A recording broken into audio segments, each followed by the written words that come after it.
Shamble shark, shamble shark, oh shamble, shamble, shamble shark, shamble shark. Da-dun, dun, dun, jump. Hey YouTube, what's going on? ZeroMagnumX here, and welcome to another edition of Monday Magic. This is my mid-range deck. It's Esper. I decided to go more of a Spirit Esper route after it going like 2-1 or 2-2 or something the past FNM, but this former FNM, it got third place. I went 3-1, almost went 4-0 with it, but I was dumb and played Supreme Verdict into a Boros Charm instead of reading the board state a little bit better than I should have. So that was my fault. So I'm going to do this into some segments. First I'm going to go over the main deck. Excuse me, I'm still a little under the weather. Then I'm going to go over the land base. Then I'm going to go over my side deck options. First we have 3 Obsidat. He's really, really good. I love this guy so much. He wins games so easily. Okay, then we have 4 Drag Skull Captains. I don't really care that much for Geist ain't draft anymore.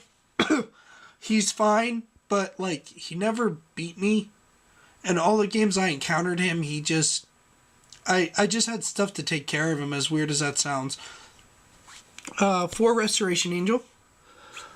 4 Night Veil Spectre. I love this guy. I wish he said Spirit instead of Spectre. I'm going to tell you this. Every time I landed this guy, for my opponents, he was kill on sight. They didn't realize how good he was until I sprung them on him last week. And in this 2 weeks ago. And in this past week, they just killed him as soon as he dropped. I mean, okay, sure, he was a distraction, but whenever he stuck, he put in so much work. It was ridiculous. 3 Blind Obedience. 4 Lingering Souls. I bumped that up. I used to have 3, and then 4 Obedience. I flip-flopped them. 4 Fiend Hunter, because we're in an aggro format, and he puts in a ton of work. Dungeon Geist at 4. They're spirits. They're pretty good. They're 3/3 flyers. They're okay. I think I'd like something else more efficient in this spot, but I don't think there's anything else in the game that's more efficient than he is in this spot in the deck.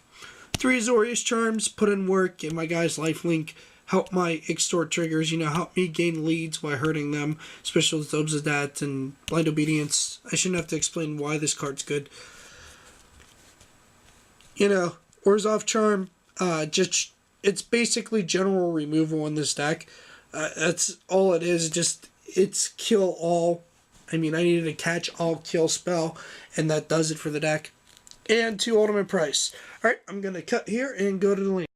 Alright guys, I'm back with my land base. First we have up 4 Hallowed Fountains, 2 Watery Grave, 1 Shrine, 2 Moorland Haunts, 3 Glacial, 3 Isolated, 3 Drowned Catacombs. Then we have 2 Island, 1 Swamp, and 2 Plains. Now let's go down and move on to the side deck. Alright guys, here's my sideboard. First we have 4 Thalia. This might seem like an odd choice in this kind of deck, but this is to get in the way of like other control decks, other mid-range decks. It gives me pushes against aggro, and it makes it like a kill on sight card, so they'll want to get rid of her ASAP, especially against things like red-green aggro and stuff like that, so they commit resources to destroying a 2-drop that I can land early on in the game. And this also gets rid of bad cards that were bad in my matchup. Let's say, like, I don't know, Orzhov Charm was bad against a select game, but like Ultimate Price was really good, or Ultimate Price was really bad because they had all multicolor. I can just swap cards, and that makes it really versatile.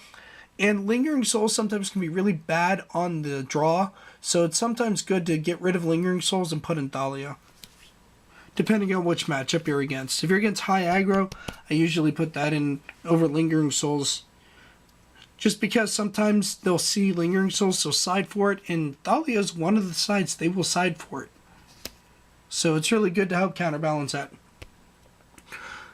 Given my deck is mid-range, it gives me the flexibility to also put things like Thalia and Supreme Verdict both in my sideboard. This is for decks I can't deal with that get creature heavy real quick, and it just wipes the board and I can take control from there. Dropping this and then dropping Ghost Council immediately after is so rewarding, and it can really give you the pushes that you're looking for. Dissipates because I can't deal with Sphinx's Revelation, or not Dissipate, sorry. Dispel is because I can't really deal with Sphinx's Revelation in this deck. Whenever they get that much of a life jump ahead of me, I don't think I'm winning, because my deck doesn't have enough aggro push to make Sphinx's Revelation kind of bad for them. So it's always kind of good versus me. So I put those in for that, and I put them in against charms and stuff like that. I mean, a lot of people are really fond of hitting Golgari Charm or hitting a Boros Charm whenever you try to play Verdict. So these guys come in as a package versus decks like that.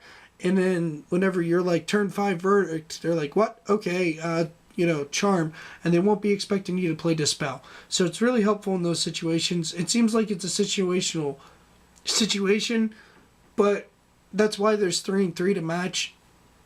And it's not an ideal play, but it's there. And Dispel's kind of a catch-all for some instance I just don't want to deal with.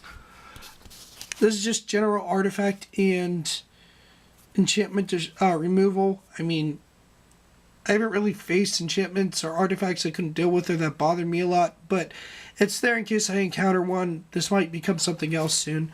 And Intangible Virtue was something I was trying out in case I played another token deck or another like mid-range type deck to where my tokens are just bigger than theirs. I didn't really see another token deck there, but this is what I came in versus it. I'm sure they're running virtues as well if they are if they are tokens. So this just kind of matches them. Again, apologies for my voice, guys. Apologies that it's draining. I've been sick. So I brought you guys another edition of Monday Magic. I hope you enjoyed. Please remember to favorite, comment, and subscribe. Thanks, YouTube. Thanks, Magic players. And ZeroMagnumX out. Later, everybody.